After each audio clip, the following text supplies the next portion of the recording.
Hello and namaste. I'm Joa, and over the next 30 weeks, I will be sharing 30 different pranayama and meditation techniques to help you deepen your spiritual practice.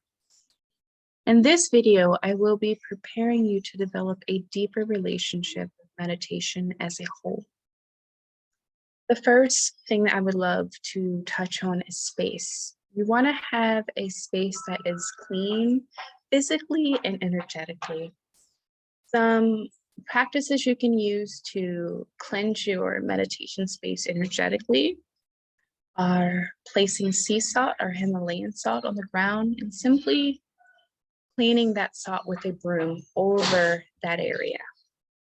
The next thing that you can do is maybe light incense or bundled herbs. Some of my favorite are sandalwood, sage, and palo santo. Sage is really good for purifying the energy that is already there, and sage is good for clearing whatever energy is there already, good or bad. The next thing I would love to mention is pranayama. Pranayama is breath control, and it helps calm the mental fluctuations in the mind. And it also allows for us to prepare for a deeper meditation.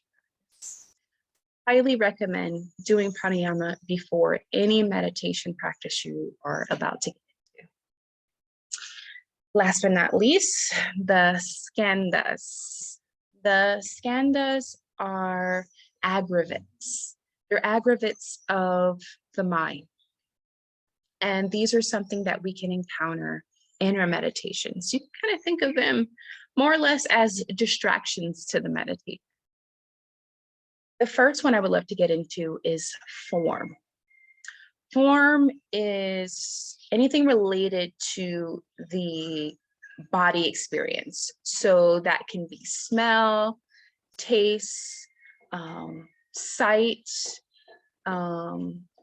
things of that nature. You can think of it as objects because your body is an actual object. Then we get a little bit deeper and then we go into sensations and our judgment towards those sensations. So we have this object and then we're analyzing, is it good, bad, or are we neutral to the object? And that allows for even deeper contemplation. And this goes into conception. And that is more or less the recognition process. Is this object big, small, tall, it's red, things of that nature. And then we go into volition. And this is really deep because this is responsible for karma. So in volition, it's kind of preparing the impulse of what are we going to do next.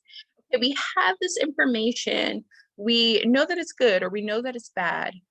Now, what are we going to do? Are we going to indulge in the good thing and get away from our meditation practice?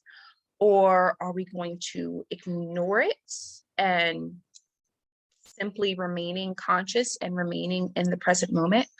Or are we going to respond negatively? Are we going to give all of our attention to whatever it is that is coming into our space? That is a volition process. And then we go a little bit deeper, and that is consciousness. And that is our ability to cognize things. Okay, so you're kind of using all of the things that we discussed before and analyzing that from the higher parts of the mind. And there's actually 8 forms of that consciousness. And throughout your meditation, you will be purifying those consciously or unconsciously. So yes, that is what I wanted to discuss in this video. And the next video, I will be introducing a technique in 3 parts. And it is definitely life-changing. It can help you expand or extend your physical lifespan. And it will help you take your meditation to the next level. So I hope to see you in the next video. Namaste.